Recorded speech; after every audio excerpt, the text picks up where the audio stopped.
Saya sedihnya gini loh, harusnya makin muda, makin pinter, etika standarnya juga harusnya lebih bagus. Beberapa dari mereka ini kan sekolah di luar negeri, ternyata bejatnya sama yang tua-tua bejat.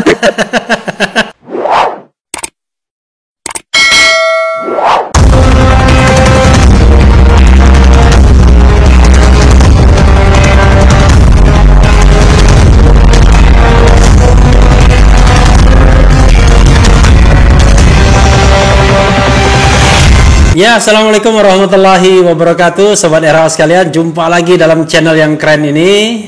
Kita hari ini akan mencecar ya, dalam rubrik dicecar. Dicecar itu apa? Dialog cerdas cara refli. Nah, tamu kita sekarang sangat spesial, orang yang vokalnya nggak ketulungan, baik di dalam maupun di luar pemerintahan. Sehingga orang bingung sebenarnya mau dicari apa ya. Nah, dia adalah Dr. Rizal Ramli. Bang Rizal, saya panggil abang ya? Iya, please. Walaupun abang sangat senior, tapi kan semangat tetap muda, semangat mendobraknya kan tetap tinggi. Iya, saya masih belajar dandanan dulu sama Refli. Oh, ini kebutuhan untuk terlihat muda, ya kan? Jadi Bang, rubrik ini namanya dicecar. Dicecar itu dialog cerdas cara refli, gitu ya. Dicecar. Canggih. Jadi ini di channel refli. Saya bilang channelnya ini keren cadas Bang. Keren cadas itu kepoin refli, ngebangun channel cerdas. Jadi keren cadas. Soalnya kan aku tahu sendiri, nggak gampang yang namanya mengajak komunitas orang-orang menengah ke atas yang kritis untuk menjadi subscriber. Karena masing-masing orang pengen jadi leader kan, tidak ingin jadi follower ya. Nah, Bang, saya ingin tanya Abang beberapa hal ya. Tentu yang paling hangat mengenai COVID-19 tentu. Tapi saya ingin memulai dari tweet Abang dulu. Ini Omni Gombal dan begal digital. Itu maksudnya apa itu? Gitu.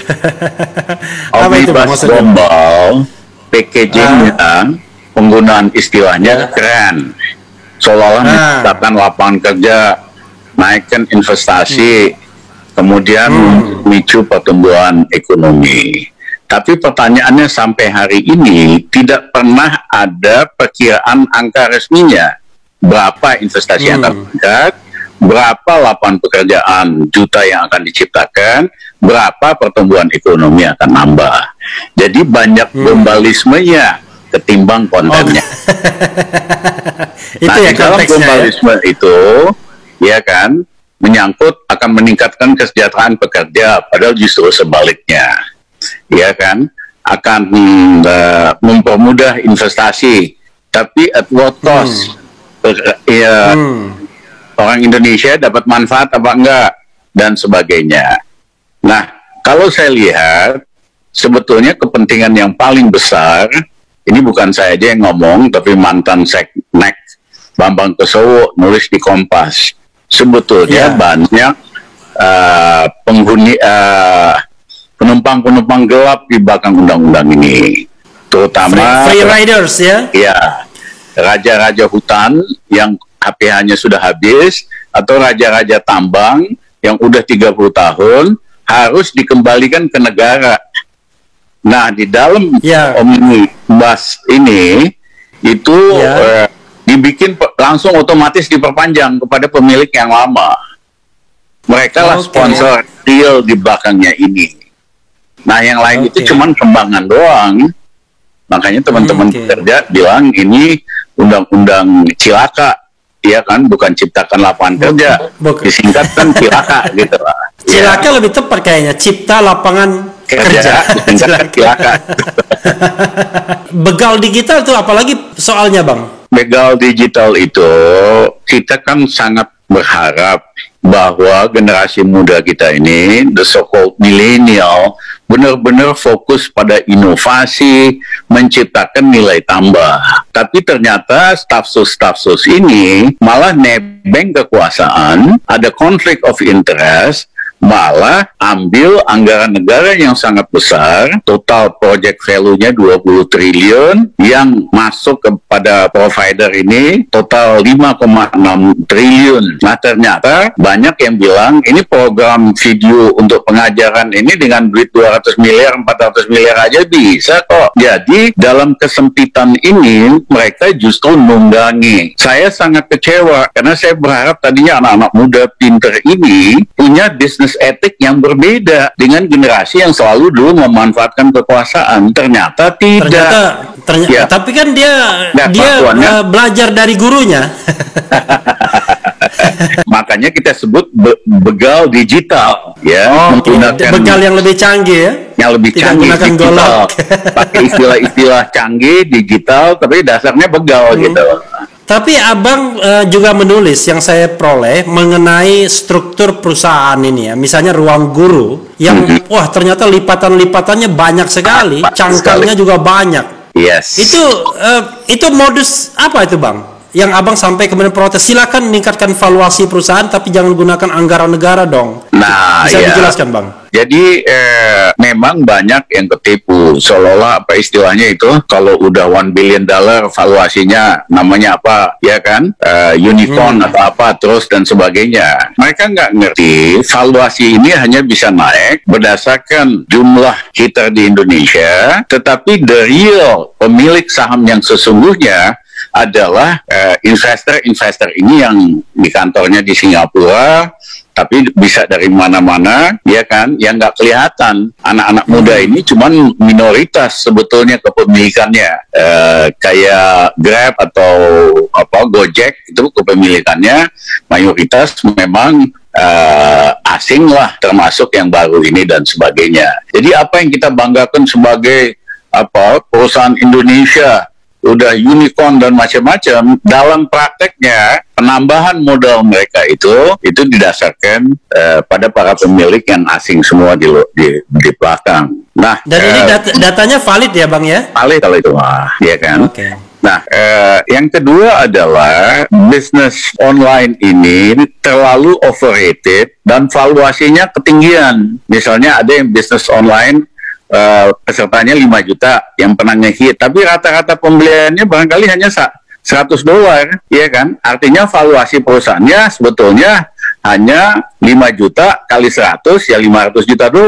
Tapi mereka menghitung valuasinya berdasarkan potensi mereka bisa belanja berapa. Misalnya let's say $1,000 dikalikan 5 juta, jadi valuasinya 5 miliar. Nah, untuk mencapai dari 500 juta ke 5 miliar, mereka mesti bakar uang dengan promosi, kasih diskon, ongkir. Tujuannya, N-nya, supaya mereka jadi monopoli atau duopolis. Baru mereka bisa dapat keuntungan yang lebih besar. Bisnis modelnya tuh kayak begitu. Ini bukan valuasi perusahaan biasa, tapi perusahaan kira-kira valuasinya di masa yang akan datang kalau dia udah jadi oligopolis, duopolis berapa gitu. Nah, model bisnis ini saya udah ramalkan setahun yang lalu bakal rontok, termasuk SoftBank ya, di belakang pemain online Indonesia ini salah satu SoftBank, ya kan. Dan betul ternyata awal tahun ini SoftBank bisnisnya banyak rontok di berbagai sektor, di India,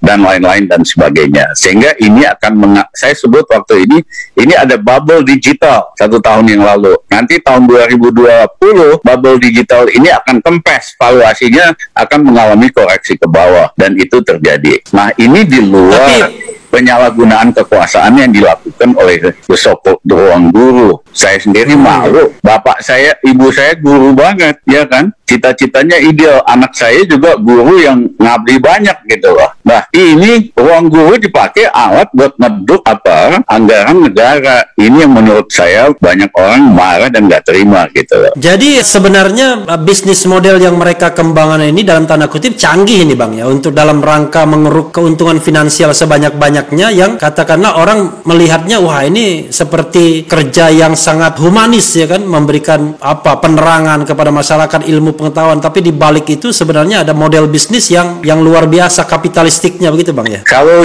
model bisnis online yang biasa ya kan, yaitu dengan valuasi yang ketinggian. Nah, tetapi model yang staf khusus ini agak lain. Dia mengeruk uang negara gitu loh, dengan cara mudah dan gampang. Dan pada dasarnya ini scam. Scam itu apa ya bahasa Indonesianya, penipuan lah gitu loh. Yes. Tapi masalahnya kan kalau kita bicara mengenai 5,6 triliun itu, kan tidak hanya Ruang Guru itu Bang, ada 7 lainnya. 7 providernya. Ya. Iya, jadi semuanya 8 providernya. Iya. Ini Abang melihat gejala apa? Karena gini, hitungan Jumhur Hidayat, kalau cuman penyediaan konten katanya, ya 140 miliar saja cukup. Ya. Tinggal placing di mana, yang penting kontennya ada. Atau banyak media-media untuk placingnya. Ya. Mau TVRI atau apa. Ya. Tapi ini kok sampai 5,6 triliun karena orang masuk di sana kan dikasih dana virtual sampai 1 juta per orang kan? Iya. Itu motif begalnya Abang rasakan gimana itu? Itu scam dong, ya kan? Cost produksinya sendiri kan murah, learning video ini, dan banyak yang gratis kok segala macam, ya kan? Mereka harus pakai buat dapat insentifnya, tapi sebagian besar atau sebagian uangnya itu masuk ke provider ini. Ini pada dasarnya scam, ya. Dan kedua, conflict of interest, ya kan? Kok pejabat bikin bisnis yang menguntungin dia sendiri menggunakan mekanisme pemerintah lah, ya. Jadi saya sedihnya gini loh, harusnya makin muda, makin pinter, etika standarnya juga harusnya lebih bagus. Beberapa dari mereka ini kan sekolah di luar negeri, ternyata bejatnya sama yang tua-tua bejat. Tapi gini Bang, masa dia saja yang katakanlah memainkan proyek ini ya? Kalau kita lihat misalnya ada keanehan mengenai leading sektor untuk proyek ini. Kan ini kan kartu prakerja. Kenapa tidak Kemenaker misalnya? Ya, tetapi kenapa leading sektornya Kementerian Perekonomian yang dulu pernah juga Abang di situ? Padahal kan mereka kan seharusnya bukan eksekutor itu. Bukan eksekutor. Bagaimana Bang? Menteri Koordinator itu hanya merumuskan strategi dan policy, implementasi itu harus departemen teknis. Jadi ini dengan banyak yang ngawur lah kalau kita bicara detail ini. Jadi tidak cukup hanya staf susnya ngundurin diri, ya. Mereka sendiri harus hapuskan ini program, ya. Gunakan program itu untuk membantu rakyat kita yang lagi kesulitan di dalam masa corona ini. Nah, kalau Pak Jokowi nggak menghentikan proyek ini juga image-nya rusak kok, ya kan? Kok bikin kroni baru sendiri gitu loh di sekitar istana. Oke. Kalau saya misalnya kaitkan dengan biaya politik, Bang, kita tahu bahwa pemilu mahal sekali kan, dan pasca pemilu kan orang pengen ada easy money yang kira-kira bisa diambil yang mana begitu. Itu kalau ada spekulasi seperti itu, bagaimana komentar Abang? Kalau itu sih harus dibuktikan ada kontribusinya ke politik kita. Biasanya begini, partai politik di Indonesia nyari uangnya itu dari upeti pilkada, pemilihan bupati, pemilihan gubernur sampai presiden. Partai politik ini pada dasarnya bisa disewa. Jadi kalau misalnya Refli mau jadi gubernur, ya paling nggak harus punya duit sekitar 100 miliar lah. Pasti partai-partai dukung gitu loh. Nah, itu terjadi karena ada rule tentang threshold, ya kan? Rule threshold ini adalah skor pemerasan yang paling efektif. Karena kalau misalnya ngajukan Refli maju, tidak dapat partai sekian persen di provinsi mana, ya kan? Ya harus bayar, harus nyewa partai-partai ini. Dan nyewanya ini pakai uang sendiri, kalau kaya, atau ada sponsornya. Nah, nanti begitu kuasa, mesti dibalikin uang sponsornya. Plus sama pejabatnya sendiri, kepengen memperkaya diri dan sebagainya. Saya tahun berapa gitu ya, nulis di Jakarta Post, mungkin 8 tahun yang lalu lah, Indonesian Criminal Democracy. Redaksi Jakarta Post takut diganti istilahnya Indonesian Distorted Democracy. Demokrasi ternoda, jadi kayak sinetron gitu lah. Tapi pada dasarnya sistem threshold inilah kunci dari skor pemerasan. Makanya threshold ini kita harus hapuskan. Siapa aja boleh calon gubernur, bupati, asal ada partai yang ngajukan, ya, bahwa misalnya buat presiden ada 12 calonnya, nggak ada masalah. Kalau tahap 2 tinggal 2 gitu loh. Jadi ada rakyat yang nggak nggak ngerti dan elitnya nggak ngerti bahwa kalau banyak calon biayanya nambah. Kagak, ya kan? Malah turun karena nggak ada upeti untuk jadi pilpres, ya. Untuk calon pilpres tadi kan itu satu partai 500 miliar. Nah, supaya 20% perlu 3 partai. Itu 1,5 triliun sendiri itu buat partai. Itulah apa yang bagus-bagus nggak bisa menonjol di dalam sistem ini. Akhirnya demokrasi kita dibajak oleh oligarki, orang yang punya uang, sponsorin, orang yang mereka bisa atur gitu. Tadi kan Abang bicara tentang sewa perahunya ya. Candidacy buying. Tapi kan biaya kampanye itu sendiri kan besarnya minta ampun ya. Misalnya katakanlah kalau kita bicara dalam konteks pilpres, barangkali fenomenanya berbeda dengan sewa perahu di pilkada. Karena dalam konteks pilpres barangkali partai-partai ini memang bersepakat untuk mengajukan satu calon. Tapi setelah calon ditetapkan kan biaya kampanye bisa triliunan juga. Dan itu kan kita tahu fundraising kita kan tidak bisa dari perorangan dan lain sebagainya. Biasanya pasti dari korporasi-korporasi besar atau bisnismen-bisnismen besar kan begitu. Ya, pengalaman di 2009 untuk bisa jadi capres masih dapat kalau nggak salah berapa persen waktu itu thresholdnya, itu biayanya hampir 1 triliun. Tahun 2 itu hanya untuk partai doang. Untuk partai kan? Ya, tahun 2014 naik jadi 1,5 triliun. Belum biaya kampanye. Nah, di negara lain, misalnya Australia, semua calon bisa kampanye dalam misalnya di TV 1 jam 1 minggu dan gratis karena channel TV itu kan punya negara. Jadi TV siapapun wajib untuk mengkampanyekan jatah waktu misalnya sejam 1 minggu. Nah, kalau ada orang kaya, misalnya Robert Murdoch, Raja Media, dia blocking itu semua TV. Dia gugur sebagai calon, ya. Jadi kita harus gunakan public channel ini untuk mengkampanyekan orang-orang yang bagus. Tapi saya udah lama mengkampanyekan agar partai-partai politik ini dibiayai saja oleh negara, ya. 100%, 100%. Di Eropa kan begitu, di Australia, di New Zealand, ya kan. Saya hitung biayanya per tahun hanya cukup 6 triliun, itu udah gede untuk semua partai. Hari ini kurang lebih sama dengan biaya online digital tadi. Ya, sama tuh dengan biaya digital tadi. Ya kan? Iya. Karena hari ini sejak belakangan inilah partai-partai ini kan nyolong lewat APBN, APBD sampai ke bawah atau BUMN. Nah, total colongannya itu saya estimate 1 tahun 75 triliun. Ngakunya untuk partai. Tapi dalam prakteknya yang disetorkan ke partai hanya 10%. Sisanya ditilep sama pribadi yang tiba-tiba jadi super kaya, punya mobil mewah dari hasil tilepan ini gitu. Nah, ini sistem yang merusak basis demokrasi sehingga demokrasi kita tidak mampu meningkatkan kesejahteraan rakyat. Dia hanya mampu meningkatkan kesejahteraan elit birokrasi, elit eksekutif, elit legislatif. Itu aja fungsinya. Jadi Bang, breakthrough-nya kan 2, Bang sudah katakan. Hapus itu threshold. Kedua, biayai partai politik. Apalagi Bang? Nah, yang ketiga adalah karena negara yang membayarin partai politik, harus ada perubahan ADART partai politik. Karena selama ini partai politik di Indonesia kan kayak CV, ya kan? Saudara yang ketua partai A, ya kan, dia aja, keluarganya aja, cucunya aja yang bisa, yang lain sehebat apapun nggak bisa jadi ketua. Itu banyak partai kita kayak CV, kayak perusahaan pribadi. Nah, ini kan nggak benar. Di luar ngomong demokrasi, di internal partainya itu feudalisme dan kepentingan pribadi. Oleh karena itu kita harus minta partai-partai yang ingin dapat subsidi dari negara harus mengubah ADART-nya.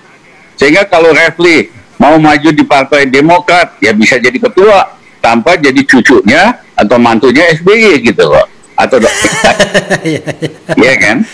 Jadi kita ubah partai-partai kita ini supaya betul-betul internally demokratis, keluar juga demokratis. Jadi demokrasinya itu lebih kokoh. Akhirnya kalau betul-betul demokrasi, partai akan bekerja untuk rakyat, bukan kepada pendiri partai atau oligarki yang membiayain partai politik itu, sponsor finansial. Ah, itu 3, 4, apa ada lagi Bang? 1, 2, 3. Ada yang keempat? Yang kalau keempat, ini kalau Rizal Ramli presiden ya. Iya. Seandainya masih ada juga yang main politik uang, saya sih akan tangkap. Saya akan kirim mereka ke sebuah pulau yang saya sudah pelajari di selatan Kalimantan pulau yang banyak nyamuk malarianya.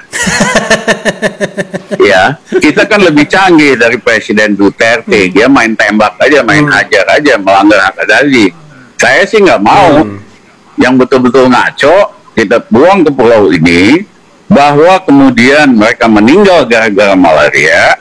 Yang melanggar hak asasi manusia itu malaria, bukan Rizal Ramli.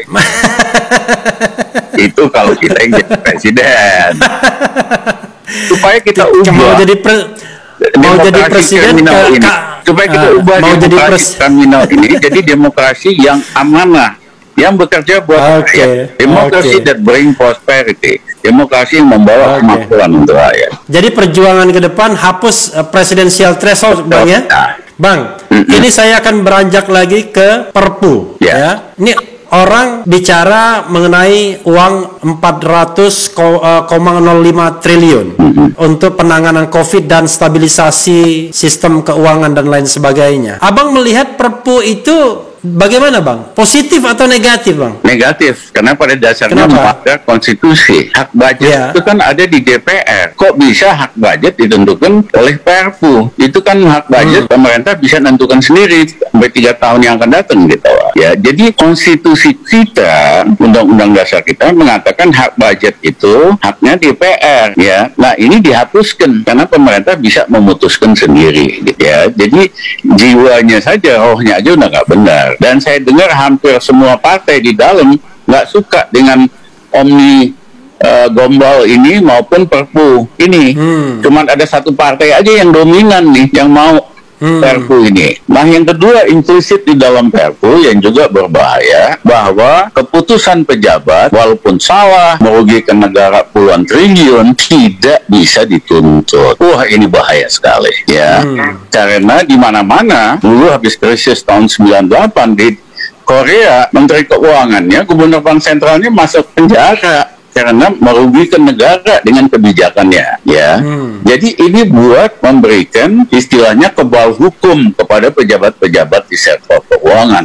Bahaya sekali, tidak ada undang-undang ini aja mereka selalu bisa lolos kok penjahat kerah putih ini. Lihat aja dalam kasus Senturi, dalam kasus BLBI dan sebagainya, kan banyak yang lolos. Nah, yang ketiga di dalamnya itu bahwa pemerintah BI bisa pada dasarnya nyetak uang, cuman pakai istilah keren. Ini kan penipu-penipu kerah putih ini selalu pakai istilah keren supaya rakyat kagak ngerti. Dia bilang ini quantitative easing, QE, non-tech dari Amerika, kan di Amerika QE. Nah, Amerika nggak ada masalah defisit berapa aja, ya. Jadi Perpu itu memungkinkan budget defisit dinaikin dari 3% ke 5% GDP, karena sekarang udah lewat itu. Dan sebetulnya Presiden bisa di-impeach kalau lewat 3%. Makanya mereka geser ke 5%. Sehingga caranya itu bisa nyetak uang dengan menggunakan istilah QE atau quantitative easing. Nah, di Amerika itu dilakukan dengan pencetakan dolar yang laku di seluruh dunia. Eropa maupun Jepang melakukan quantitative easing karena cadangan devisanya besar. Kalau biasanya pertumbuhan uang 10%, dia bisa naikin 30%. Masih ada backing cadangan devisanya. Kita nggak kuat. Kebanyakan cadangan devisa kita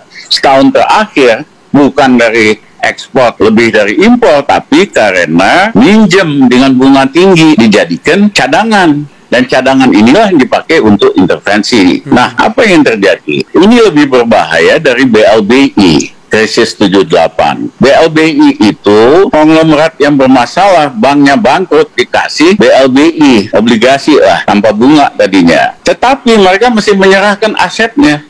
Saham-saham perusahaannya harus kasih sama pemerintah lewat BPPN. Dan banyak konglomerat yang lumayan benar, dia serahkan asetnya yang bagus-bagus. Ada juga yang brengsek, dikasih aset busuk gitu loh. Nah, tapi BLBI itu uang yang baliknya hanya 25%, paling rendah dari 150 triliun itu. Dari waktu itu 80 miliar dolar. Oke. Ya, awalnya 98, belum termasuk bunga-bunga.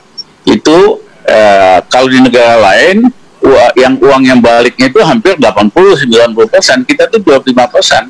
Karena ada pagu lipat sama pejabat sama yang ambil BLBI ini. Nah, Apalagi ini, jadi di Perpu itu dikatakan pemerintah bisa menerbitkan bond, dikasih istilah keren, recovery bond, ya kan? Atau swasta bisa nerbitin bond, Bank Indonesia wajib membeli surat utang itu di pasar primer. Biasanya BI hanya boleh beli surat utang pemerintah di pasar sekunder. Itu sama aja dengan istilah ini nyetak uang. Nah, kebayang nggak? Misalnya diterbitin 400 triliun. Swasta-swasta yang terbitin. BI wajib beli. Tetapi kan nggak ada jaminan asetnya. Makanya saya katakan ini lebih parah dari BLBI karena ada jaminan aset. Apa yang terjadi seandainya perusahaan gede ini dapat 100 triliun lah dengan jual bond ke Bank Indonesia. Kemudian dia bangkrut.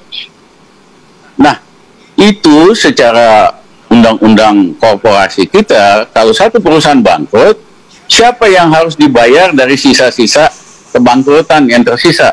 Uangnya. Satu, kreditor yang ada jaminannya.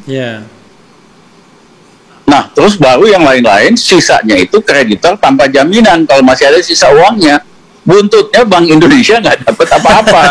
Karena nggak ada jaminan ya. Ya kan?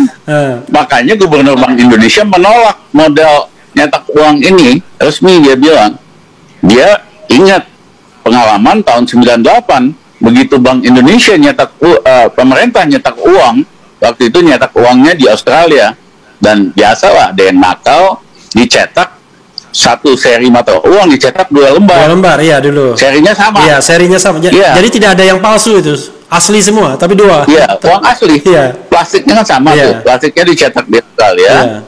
Ya, akhirnya kan kacau. Inflasi naik 68%. Nah, waktu Yusuf Muda Dalam zaman Bung Karno nyetak uang juga, inflasinya sampai 1000%. Makanya ekonomi Indonesia hancur. Di negara-negara Latin Amerika ada yang inflasinya sampai 2000-3000%. Mau beli roti aja mesti bawa 1 box uang. Itu bisa terjadi. Dan yang lebih berbahaya, begitu resmi nyetak uang, orang tahu rupiah nilainya berturun karena inflasi. Akhirnya per dolarnya bukan lagi 15.000, bisa 20.000 per US dollar. Ini sama aja ngancurin ekonomi Indonesia. Model ekonomi nyetak uang ini, Indonesia punya pengalaman sejarah buruk. Waktu Gubernur Bank Indonesia terakhir Bung Karno, Yusuf Muda Dalam, nyetak uang rupiah, inflasi naik ke 1000%. Rupiah nggak ada harganya, ya kan? Sehingga akhirnya kan rupiah mesti dipotong 1000 jadi 1 perak gitu loh. Nah, kemudian 98 waktu krisis nyetak uang juga, nyetak uangnya di Australia waktu itu. Yang terjadi satu seri mata uang ada 2 yang dicetak gitu. Itu motifnya apa? Main-main lah dia. Ya permainan lah, mau ngerampok lagi. Begal ini terlalu banyak di Indonesia. Nah, akibatnya inflasi naik 68%, 98 ya, karena harga-harga langsung naik. Nah, di Latin Amerika banyak sekali negara yang doyan banget nyetak uang ya, banyaklah sejarahnya. Akhirnya mata uangnya jatuh, nggak ada harganya. Untuk beli misalnya daging 1 kilo aja perlu uang 1 box. Nah, ini bisa terjadi, ini berbahaya sekali. Begitu orang tahu pemerintah Bank Indonesia mau nyetak uang, US dollar per rupiah dari tadinya 15.000 bisa anjlok ke 20.000. Nah, kita ini ngingetin jangan masuk area itu.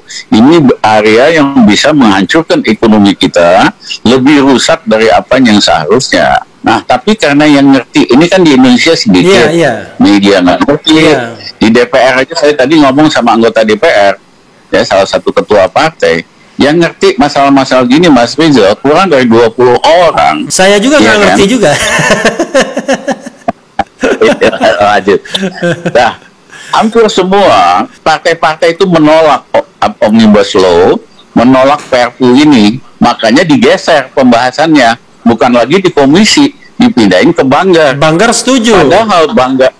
Padahal Banggar itu kerjanya buat kompilasi dari semua apa yang diputuskan komisi menyangkut uang. Jadi dia melanggar aturan internal DPR dengan memindahkan pembahasan bukan komisi, tapi di Banggar, ya kan, dilompatin itu masuk ke paripurna. Jadi prosesnya itu banyak nggak benar. Nah, saya senang banyak tokoh-tokoh mau mengajukan ini ke MK.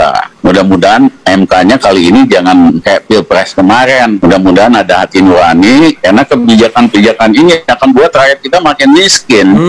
Bukannya makin hebat. Mudah-mudahan ditolak oleh MK. Bang, kalau kita bicara ini kan dalam rangka penanganan COVID-19 katanya, lalu kemudian stabilisasi sistem keuangan. Kalau tidak ada mekanisme Perpu itu, katakanlah Perpu hilang, sebenarnya ada nggak kita alternatif untuk dua hal ini? Satu, menangani COVID-19. Yang kedua, bagaimana menjaga ekonomi kita. Skenarionya seperti apa? Kalau abang di tempat posisi itu. Jadi begini, fokus kita harusnya kepada nyelesain corona COVID. Karena kalau coronanya sembuh, yang lain-lain sembuh. Jadi kalau itu yang terjadi, kita efisien, fokus, itu hanya kayak huruf V, victory. Anjlok ke bawah sebentar, 3-6 bulan naik lagi, semua beres ya. Nah, ini kita pusing ngurusin yang lain-lain. Ini saya andaikan kasus krisis ini bagaikan sebuah keris raksasa jatuh dari langit ke tanah. Biarpun kita kuat, perusahaan besar atau Bank Indonesia yang duitnya pas-pasan, sok-sok nahan keris raksasa ini, luka babak belur kita, bisa patah tulang. Jadi biarin aja sampai dia mencapai dasarnya, baru nanti kita percepat akselerasinya. Menurut saya kita hanya perlu fokus di 3 hal. Satu, fokus soal corona. Hitungan saya memerlukan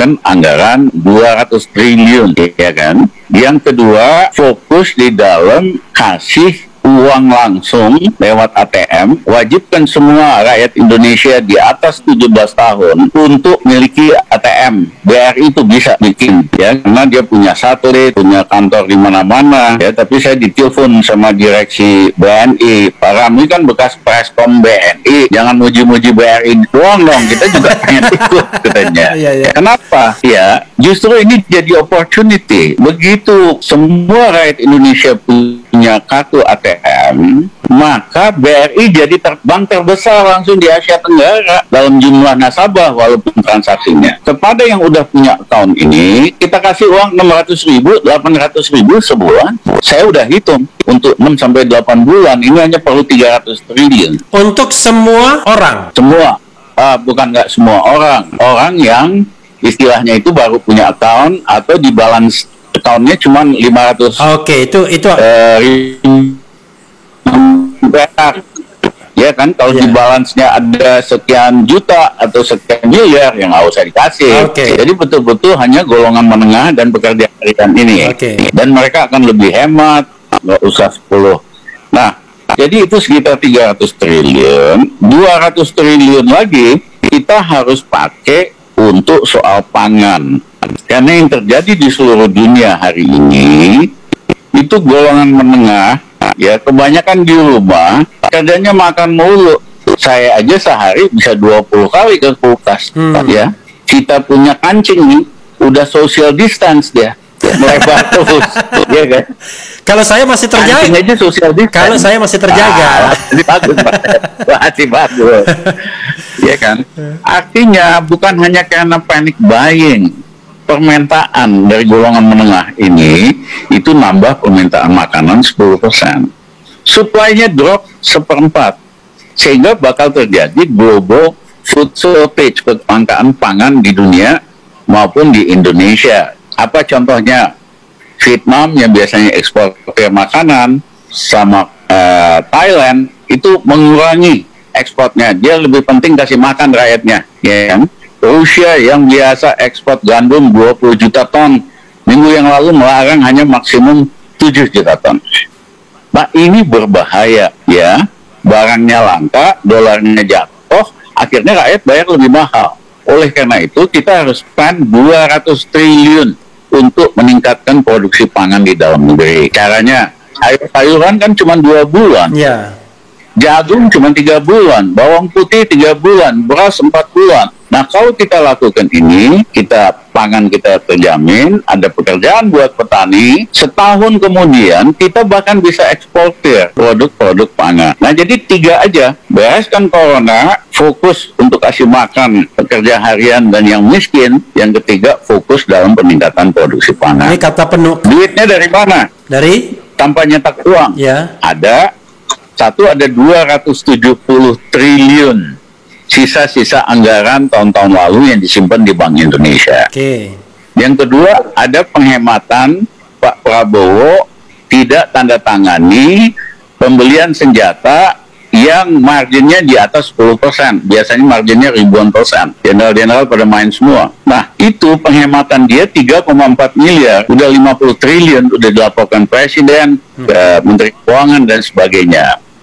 Nah, yang ketiga, hutang kita, cicilan, bunga, sama pokoknya, itu 850 triliun per tahun. Ya, kita seperempatnya itu dari negara dan bilateral. Katanya hubungan internasionalnya hebat, apa-apa. Iya kan? Kita harus lobby negara-negara ini, karena bagi mereka uang kecil, supaya hutang kita ke negara atau lembaga keuangan internasional ditunda dulu sampai Desember. Januari tahun depan kita pasti bayar kok, cuma minta dibebasin dulu. Pasti mereka setuju. Ya, ini kan nggak punya mental, nganggap orang asing itu kayak inlander gitu loh, nggak punya percayaan diri buat negosiasi. 3/4 lain itu adalah dari pemerintah yang menerbitkan obligasi. Itu bunga obligasi pemerintah Indonesia 7,9%, paling tinggi di Asia Tenggara. Negara lain surat utang bunganya hanya 3%, 4% gitu. Nah, ini waktunya untuk swap bunga yang mahal itu kita tukar dengan bond yang bunganya lebih murah. Karena bond di Amerika bunganya negatif sekarang yieldnya. Di Eropa negatif, di Jepang negatif. Nah, memang sekitar sebulan yang lalu Menteri Keuangan nerbitin bond baru, bunganya kelihatan turun 4,3%. Tapi itu nggak ada apa-apanya. Presiden Duterte, mohon maaf nggak terlalu canggih banget, Filipina ekonominya lebih jelek dari kita, nerbitin bond, bunganya cuma 2%. Katanya hebat, Menteri Keuangan terbalik, 4,3%. Artinya, kalau terbalik tadi. Terbalik.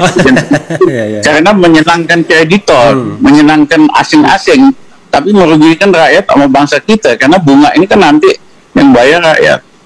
Nah, kalau kita lakukan tadi swap dari bond-bond ini, kita bisa menghemat sekitar 400 triliun satu tahun. Jadi tadi 270 triliun yang di Bank Indonesia, tambah 50 triliun, ya. 320 triliun, ditambah kita hentikan semua proyek infrastruktur, termasuk ibu kota baru. Nanti kalau kita punya uang, kita mulai lagi, 98 gitu, kita hentikan semua proyek besar. Kita bisa saving sekitar 300 triliun. Ditambah lagi dengan penghematan pokok bunga pinjaman itu 400 triliun, hampir 1000 triliun.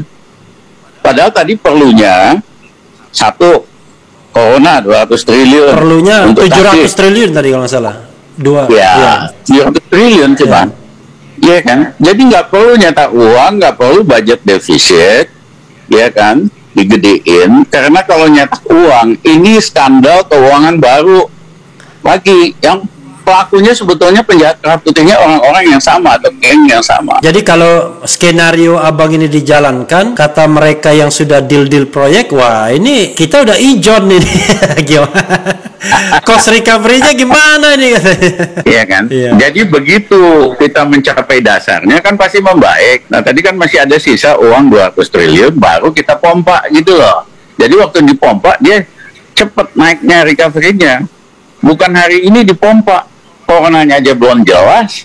Memang perusahaan swasta kalau dikasih 400 triliun permintaan kagak ada, iya kan? Duit itu kemana? Lama-lama duit hilang, ditaruh di luar negeri, pakai spekulasi. Ekonomi nggak ada baik karena nggak ada real demand kan, karena orang masih nyangkut di corona gitu. Jadi logikanya kebalik-balik nih. Bang, ada kecenderungan ya menghadapi corona ini pemerintah tidak at all cost terlalu memperhitungkan aspek non coronanya. Ya ketakutan soal ekonomi lah, soal kerusuhannya, soal macam-macam itu. Ini ketakutan yang dibuat-buat, perhitungan yang dibuat-buat, atau sebenarnya ada skenario lain, Bang? Abang melihatnya? Iya, nyawa manusia nggak bisa ditukar lah. Karena kewajiban buat nyelamatin nyawa manusia. Ya, soal ekonomi nanti akan baik lagi kok, nggak seribet itu amat, kecuali ada kepentingan khusus gitu aja. Argumennya aja nggak masuk akal kok. Abang yakin sebenarnya kalau kita lockdown misalnya, orang suruh rumah dikasih makan tuh kita mampu sebenarnya kalau rasional. Tadi 3 triliun, misalnya di Jakarta 1/4 dari penduduk Jakarta harian 26 juta, 1/4-nya sekitar 6 juta itu pekerja harian. Itu yang dikasih tadi 600.000 sampai 800.000 selama 6 bulan. Mereka mau gak tidur-tiduran di rumah? Nggak perlu mudik. Tapi kan mereka nggak bisa makan. Ya pikiran mereka, saya mudik lah, karena minimal kalau di kampung masih bisa lah makan sama sambal dikit, masih bisa makan sayur gitu loh. Jadi rakyat kita sebetulnya baik-baik kalau pemerintah sediakan tadi per kepala yang miskin itu 600.000 sampai 800.000, dia happy buat nunggu, bukan hanya 2 bulan, 6 bulan pun dia happy tidur-tiduran di rumah. Jangan-jangan malah doanya yang nggak bisa ini kan middle class, nggak sabar kan, di rumah.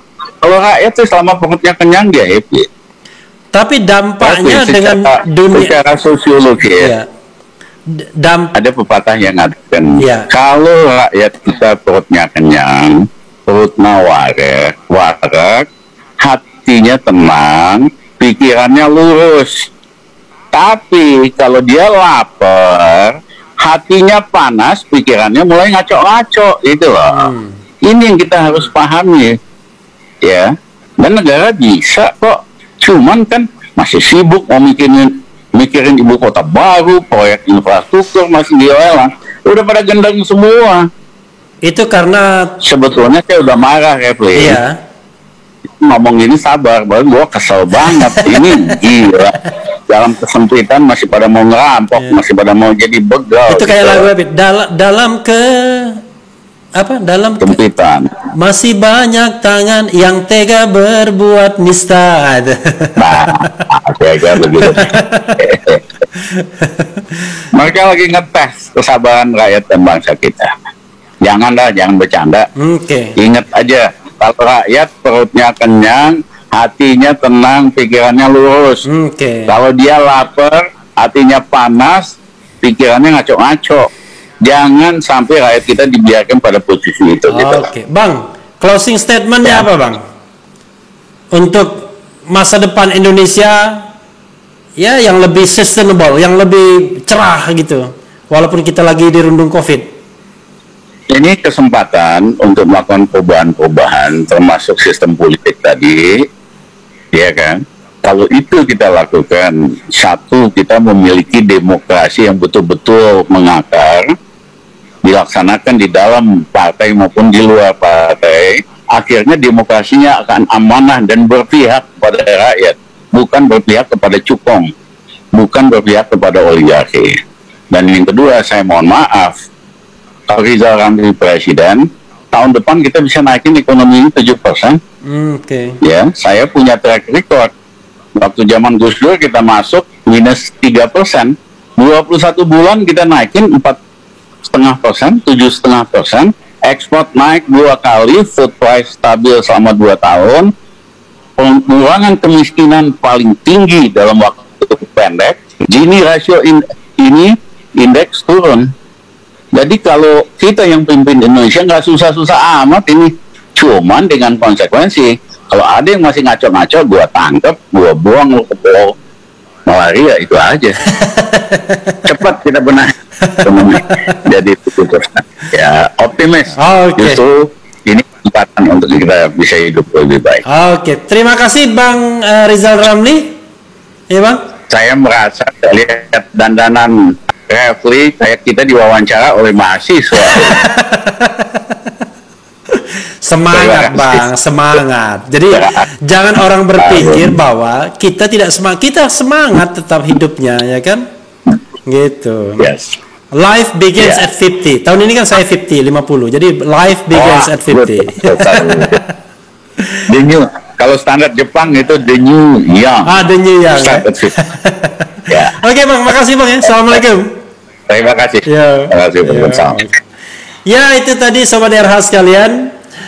dicecar dengan Rizal Ramli, banyak yang disampaikan, tapi yang paling penting adalah sobat era sekalian tetap di channel ini karena di channel ini Anda akan ditipu, dirayu, dibaperin, bahkan dicecar juga, plus di Uber di jalur khusus. Karena channel ini adalah channel yang mengancam, membenci dan memeras. Jangan lupa subscribe, like, comment, and share. Ciao.